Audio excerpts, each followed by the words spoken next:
Everyone, comic book reviewer here. This time reviewing on issue 4 of Jedi vs. Sith.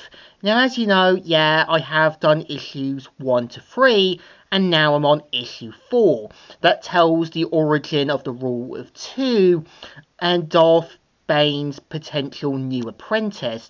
And the cover mainly has, Lord Hoth and some of the Jedi and Sith duking it out. And let's get on with the story.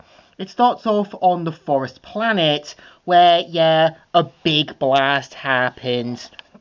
And we see how, during the fight, everyone gets caught into the explosion, only leaving a few survivors and some dead. And we see how Darth Bane says, What happened? Why did you stop, Ken? Where are you going? To finish the Jedi. We have them now. We had them. We could have crushed them once and forever. And we see how, Darth Bane realised the other Sith had gotten too smart and realised what Darth Bane was trying to do. And even one of the other Sith, known as Copsex, even points out that they felt his presence and knew basically what he was trying to do, get rid of them. And this is Darth Bane realising they've gotten a lot smarter, and even says, Khan has the army he deserves. And we see how, Tomcat kind of survives after the blast, and mainly helps General Ganni to help Rajan. And we kind of see how, Tomcat kind of sees the harm and effects of the Sith, and this is him getting the first taste of the realistic sign that, sometimes in war, you are going to lose people and do questionable things.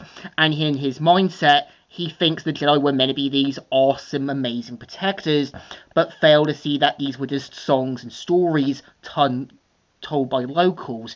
And we even see how, General Genry tries to get Tomcat to help an enemy, but of course, Tomcat is too basically focused and mind gone to see reason. And he does try to kind of get Tomcat to see reason, and then we see a big blast happening, and it's basically all of the other Sith Lords duking it out on their speeders. And we see how, Tomcat is so focused on trying to get his saber back.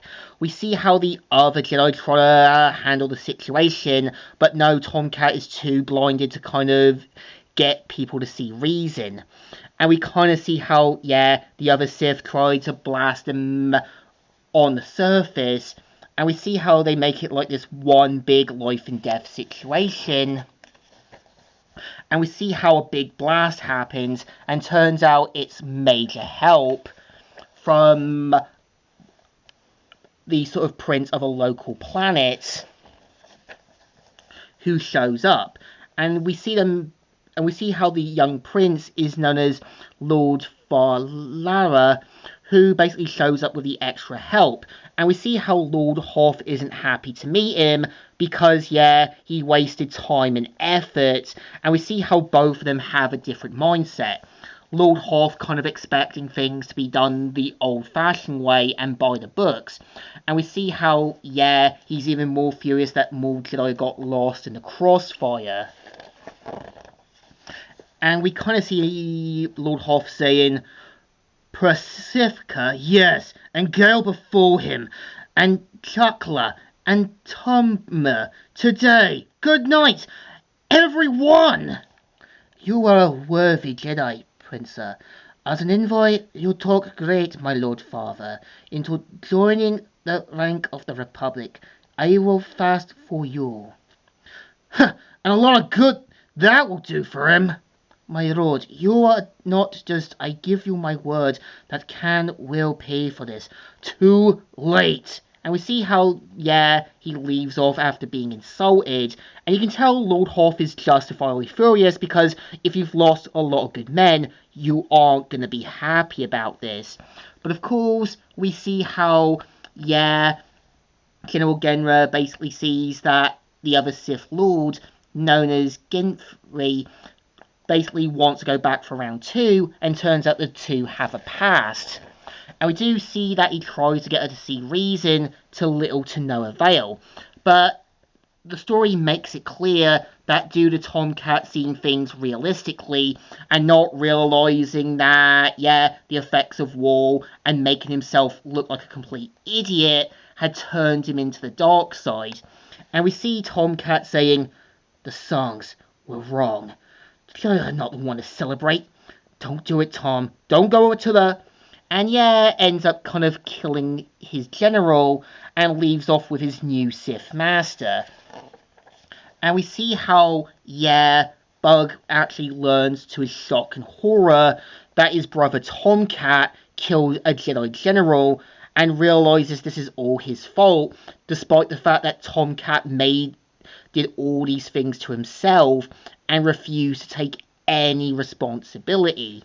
And we see how, their cousin learns that she has false abilities, and we see how her newfound friend is worried that she'll turn over to the dark side. And we see her saying, "You dreamt I became a Jedi, like Tomcat and Bug. Hey, Sif?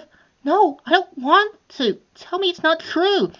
It's just a dream. It's not the truth."